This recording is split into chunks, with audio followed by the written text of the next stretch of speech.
What is up? For those of you who are new to this channel, when I'm not in my superhero getup, I am known as Peanut the Ranter. I have been doing videos on YouTube for over 14 years, and when I first started, I focused on a little band called ICP. I did overly cringy music videos, including an entire music video for the entire Wizard of the Hood album, as well as an hour and a half long movie called Juggalo Carol, which was, Christmas Carol mixed with Juggalo shit. That being said, as a self proclaimed Juggalo of 20 years, I feel like I'm one of the best people to do this type of show. Hey, so I'm Bone Shaker Cinema. I've been doing YouTube for about a year now at this point. And I make stuff about movies, music, shows, mental health, etc., etc., etc. As a matter of fact, I've been listening to ICP for a couple decades at this point. So,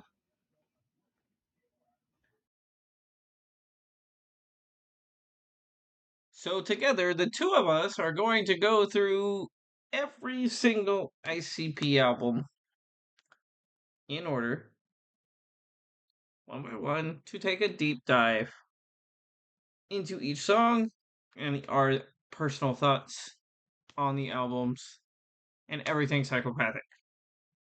Keep in mind, with the way YouTube's algorithm is, we can't actually play a lot of the music, or the video won't even actually get played.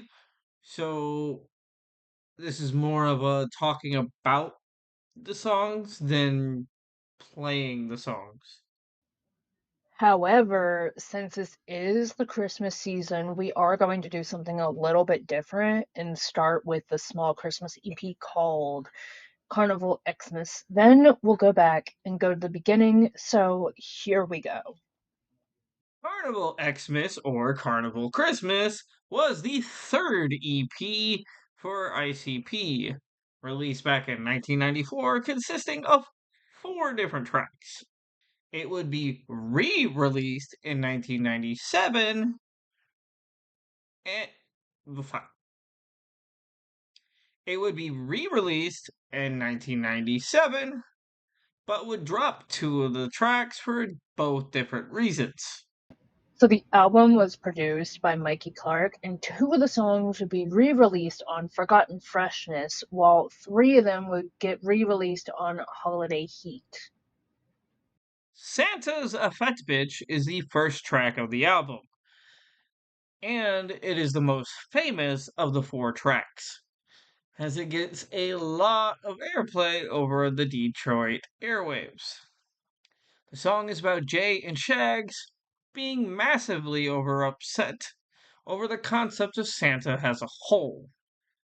The reason they dislike him is because they simply realize that those who are poor and live in the ghettos don't get a lot of stuff like presents and acknowledgement and happiness during the holidays. And they wanted to point out the hypocrisy in all of that. So, it has a catchy beat and is one of the songs I personally love a lot, especially around this time of year. Give it a listen. Re-listening to this song, Santa's a Fat Bitch, I used to listen to this song religiously every fucking year. And to be honest, I feel like I need to do that again as tradition. Because it is a beautiful song. Okay, it is in the top 10 Christmas songs that I know. Now, Red Christmas is a goofy ass track because it combines parodies and we all know how much I love parodies of classic Christmas songs such as Jingle Bells, White Christmas, and, the 12 Days of Christmas, giving us 5 cases of Fago. But they're all juggalified with the ICP type music we know and love. The stanzas themselves focus on each singer being killed in different ways around the holidays. It's a funny way to look at the holiday and is personally a huge favorite of mine. So Red Christmas is quite memorable, but not as significant as the first, obviously.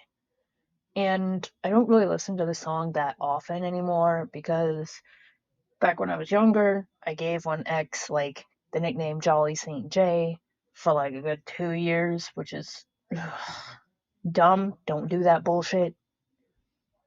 That's it though. Once again, the third track, we have another song about killing Santa. Shocker there. But this time it's called Santa Kill Us. This song originally had Mikey Clark and Fink the East Side G, but due to Fink stealing money from Psychopathic, they chose not to put it on the 1997 re release of the album, but did eventually put it on Holiday Heat. Santa Killers is just classic ICP. You can't go wrong with this song right here. It's you just can't go wrong with it. What more is there to say? The fourth and final track is called It's Coming. And if you. The fourth and final track is about. Fuck. The fourth and final track is called It's Coming. And you really can't classify it as a song because it's more of a beat that repeats itself over and over again for 4 minutes and just repeats the two phrases, It's Coming or Riddle Box. It's the same thing. However, there's a unique fact about this track. If you flip it and play it backwards, there's the hidden message of Violent J telling you to suck his stuff, which is funny to me. So the reason it's coming would be dropped from the reissue from '96 and never put on a Forgotten Freshness is because it was part of the promotions for the third Joker card, Riddle Box, which is where we'll get to eventually. I believe my personal favorite track would have to be Red Christmas just because it's got a catchy beat, it's funny, and as someone who loves parodies of all kinds, just listening to a song that parodies Christmas music because I personally can't stand Christmas music is hilarious to me. So, it's one of the songs that I play even outside of Christmas, and that's a first for me. Clearly, my favorite is Santa's a Fat Bitch, right? Like, there's no denying that right there. The first is the best, is the best of the best. End of discussion. So, if you're in a Christmassy or holiday mood and you want to listen to some murderous ICP music, throw this album on. It's great. It's not their best music, but it's certainly holiday-ish, and if you play it around people who don't expect it, it's funny as hell to watch their reactions. I've done that at past jobs, and it never ceases to be funny. So, with that being said, next time we continue the path of the carnival, we're going to go back to the beginning and start with some basement cuts. I consider this album a must listen to for those that like Christmas music and ICP together. Okay? It's a super short album, so there isn't much to say about it. But if you like Christmas music and you like the ICP, listen to them together with this.